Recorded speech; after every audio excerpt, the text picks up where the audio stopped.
On this, we're joined by Edward Ahmed Mitchell. He's the National Deputy Executive Director on the Council on American Islamic Relations. Edward, thank you so much for being with us.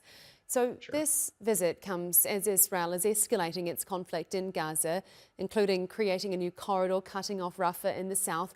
How significant is the timing of this visit for Netanyahu in terms of looking to garner support from the US and also to score points at home as criticism mounts up there?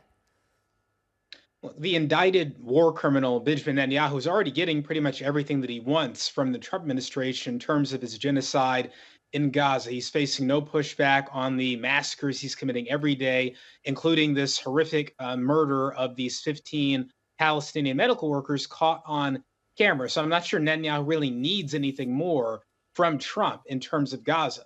What I think Netanyahu does want is to get some sort of win related to the tariffs that the administration put on Israel. And also, I think he wants to pressure Mr. Trump to agree to bombing Iranian nuclear facilities, even though that could create a regional war and a nuclear catastrophe in the region. And so I think Netanyahu just wants to get more. He's already got what he wants in Gaza. I think he just wants to get even more. And what is the likelihood of that, do you think? What do you expect to come out of this? As you mentioned, the tariffs, Netanyahu will be very keen to discuss those. Do you think he'll cut some sort of deal with Trump? What are your expectations?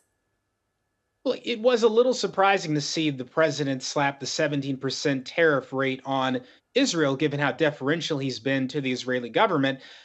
President Trump's biggest supporters financially during the campaign were very hostile anti Palestinian individuals, including Miriam Adelson. So I have no doubt that he's under intense pressure to cut some sort of deal with the Israeli government to reduce or lift those tariffs. So I would not be surprised if there's some sort of deal. If Netanyahu makes some sort of nominal concession to the United States, and then Trump is able to lift or reduce those tariffs. But if that happens, I think it will be a signal once again to the American people that our government is not pursuing an America first agenda, but an Israel first agenda. That you can you can tax any country in the world, you can violate the free speech rights of any American about criticizing Israel, but you just cannot uphold the rights of the American people when those rights are weighed against the Israeli government. So I think it's going to anger the American people more if the Israeli government gets some sort of concession related to those tariffs that other countries are not getting.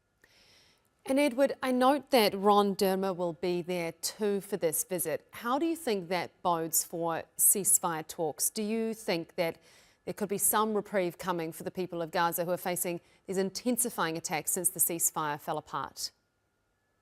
Look, Ron Dermer is a notoriously arrogant, dishonest, far-right individual who thinks that the United States owes the Israeli government whatever it wants. And Mr. Dermer is very clearly indifferent not on the suffering of the Palestinian people, but the Israelis still being held captive in Gaza and whose lives are at risk with this indiscriminate bombing campaign. So I'm sure that Mr. Dermer's presence only reinforces Mr. Netanyahu's worst instincts and puts the people of Palestine and Israelis in even further danger.